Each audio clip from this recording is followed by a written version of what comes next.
Ahlan wa sahlan wa marhaba. Assalamu alaikum wa rahmatullahi wa barakatuh. Welcome back to my YouTube channel. My name is Mandevu.com.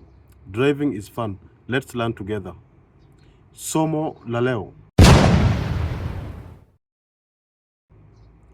First aid components validity. First aid components validity. So, as a safe driver, you should always ensure that the components in your first aid kit are all up to date. Do not travel around with expired components in your first aid kit.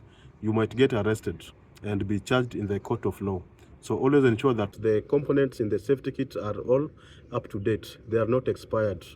And if they are expired, they will not be effective in a first aid treatment. So here is my first aid kit. Here is my first aid kit.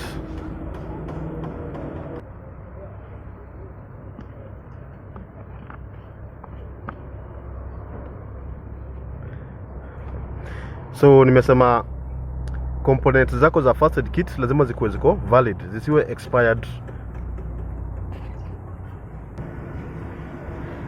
Kwa mfano kama hii wound dressing, this is a wound dressing, but on expiry date yake. So expiry date December 2026. Manufacture date is January 2022. So this one is very valid. So vitu kama hizi ndio nasema mko mnaangalia kwa magari yenu. So please remember to subscribe to my channel and also remember to like this video. Ahlan wa sahlan wa marhaba.